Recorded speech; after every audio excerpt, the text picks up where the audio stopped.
Romans 8. ఎందుకనగా తన కుమారుడు అనేక సహోదరులలో జ్యేష్ఠుడగినట్లు దేవుడు ఎవరిని ముందు ఎరిగెనో వారు తన కుమారునితో సారూప్యము గలవారవుటకు వారిని ముందుగా నిర్ణయించెను. అయితే కొంతమందిని ఆయన ఫిక్స్ చేసుకున్నాడంటే ఈయన్ని నా స్వరూపంలోకి మార్చేసుకుంటా అంటే చివరకు నువ్వు ఆయన స్వరూపంలోకి మార్చబడిపోతావంట. అది ఏంటి తెలుసా? అది అసలైన టార్గెట్. ఒక భక్తుడికి, ఒక బిలీవర్కి, ఈ భూమి మీద ఎవరికైనా ఈ టార్గెట్ ఉంటే అది దేవుని యొక్క కృప, అది దేవుని చిత్తం, అది దేవుని యొక్క హృదయానందం.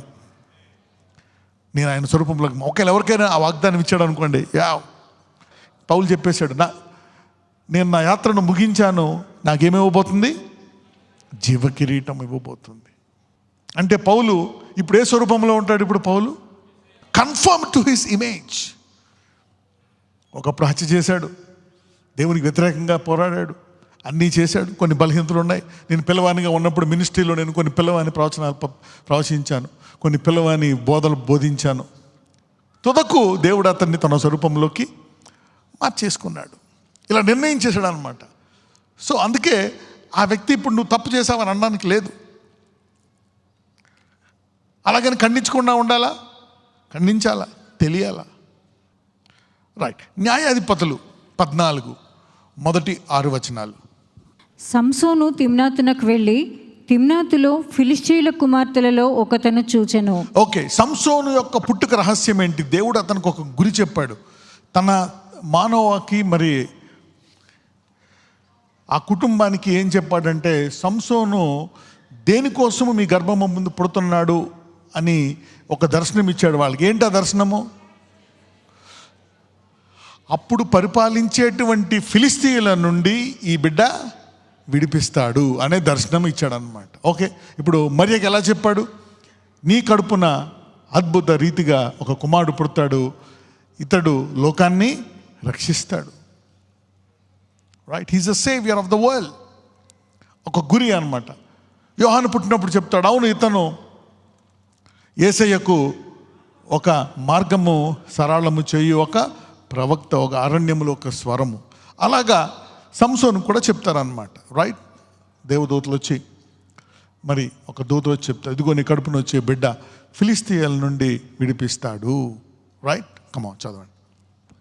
అతడు తిరిగి వచ్చి తిమ్నాతులో ఫిలిష్తీయుల కుమార్తె పెద్ద అయిపోతాడు అనమాట. పెద్ద అయిపోయి తన దారిని తనిపోతూ ఉంటాడు. అప్పుడు ఏం జరిగిందో చూద్దాం. మొదటి వచ్చిన చదువమ్మా. సంసోను తిమ్నాతునకు వెళ్ళి తిమ్నాతులో ఫిలిష్తీయుల కుమార్తెలలో ఒకతను చూచెను. చూసారా? ఫిలిస్తీయుల కుమార్తెలలో ఒకతను చూచాను. అతడు తిరిగి వచ్చి తిమ్నాతులో ఫిలిష్తీయుల కుమార్తెలలో ఒకతను చూచి తిని, మీరు ఆమెను నాకు ఇచ్చి పెళ్లి చేయవలనని తన తల్లిదండ్రులతో అనగా వారు ఆగండి. ఇక్కడ పోనీ సంసోనికి వీళ్ళు చెప్పారా? సంసోనికి మరి ధర్మశాస్త్రము తెలుసా తెలీదా? తల్లిదండ్రులు బోధించారా లేదా? ఎందుకంటే అతన్ని మరీ బాగా పెంచాల భక్తులు అని చెప్పినప్పుడు అన్ని రూల్స్ అండ్ రెగ్యులేషన్స్ చెప్పుంటారు సంసోన్కి. లేదు, నీ సొంత విశ్వాసనే మనం చేసుకోవాలి, మన ఆచారం ప్రకారం, మనకు ఉండేటువంటి బోధ ప్రకారం, మన దేవుడు మనకిచ్చిన పద్ధతుల ప్రకారం, ఆచార ప్రకారం మనము విశ్వాసులనే చేసుకోవాలని ఉంది అని చెప్పి నూరు పోసుంటారు. ఓకే, నీ దేవుడు అని యెహోవా నామమున వద్దకు వచ్చినప్పుడు all things they might have taught him well. So ఇక్కడ సంసోను ఇలా మాట్లాడడము దేవుని చిత్తమా కాదా? వాక్యానుసారమా కాదా? కాదు. Right, this is not the will of God according to what he was taught.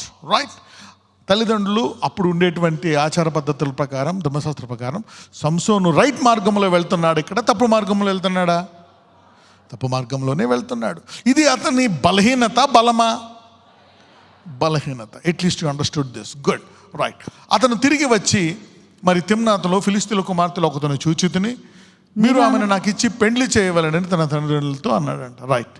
వారు నీ స్వజనుల కుమార్తెలలోనే కానీ నా జనులలోనే కానీ స్త్రీ లేదనుకొని సున్నతి పొందని ఫిలిష్తీయులలో నుండి కన్యను తెచ్చుకుంటకు వెళ్ళుచున్నావా అని అతన్ని అడిగిరి. అందుకు సంసోను, ఆమె నాకు ఇష్టమైనది కనుక ఆమెను నా కొరకు తెప్పించమని తన తండ్రితో చెప్పాను. చూడండి, పోనీ ఇది దొరకలేదంటే మనోడు ఒప్పుకుంటున్నాడా? చదవమ్మా. అయితే ఫిలిష్తీయులకు ఏమైనా చేయుటకై యెహోవా చేత అతడు రేపబడెను అన్న మాట అతని తల్లిదండ్రులు తెలుసుకొనలేదు.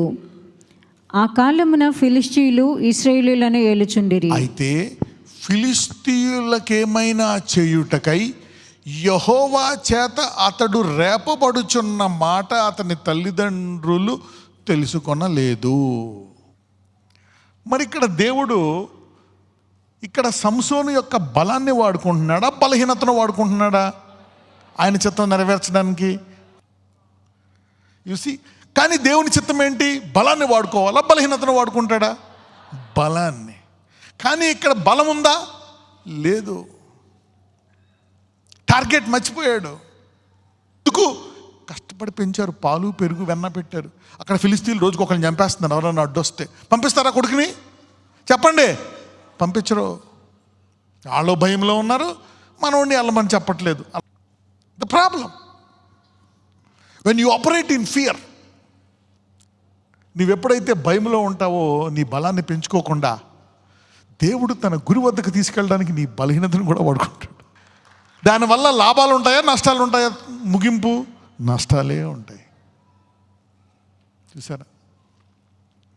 God can also use your weakness. భయం వేస్తుందా? So is it? అందుకనే ఇప్పుడు బలహీనత విషయమై తీర్పు తీర్చడం ఈజీయా కాదా? కాదు. You cannot judge somebody's weakness. అందుకే అంటాడు జడ్జ్ నాట్. ఎంతమందికి అర్థమవుతుంది? Yeah, you cannot say is week.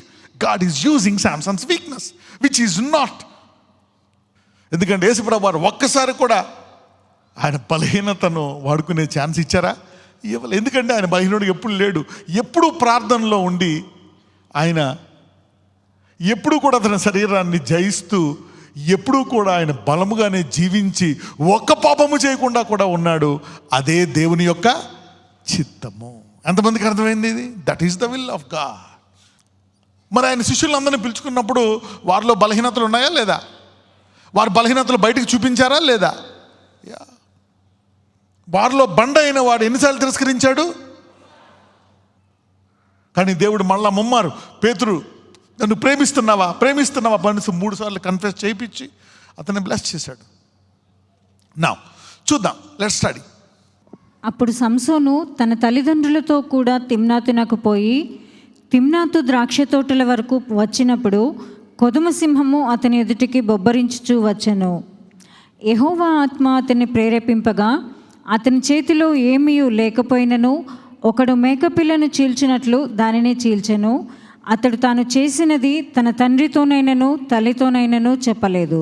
Right.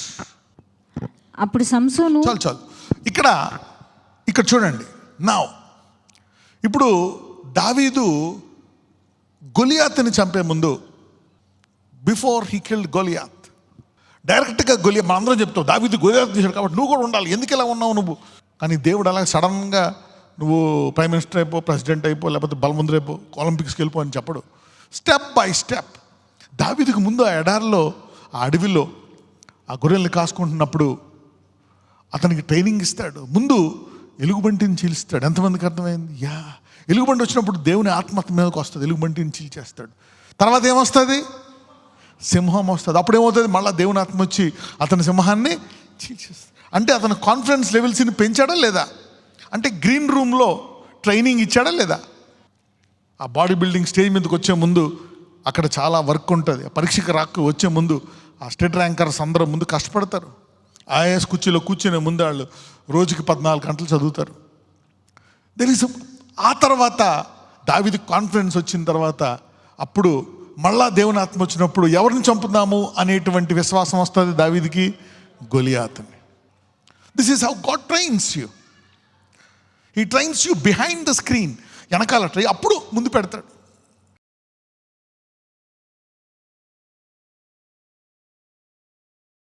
నజరేయుడైన యేసయ్య, నీ సంఘము, నీ బిడ్డలు వారు అబ్రహాములాగా పరలోకానికి వెళ్ళడానికి వారిని అందరినీ ఐశ్వర్యములు ఆశీర్వదించండి.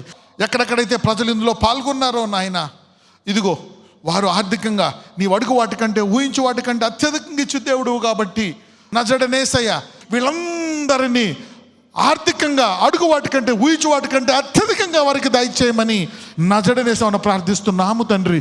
ఆమెన్.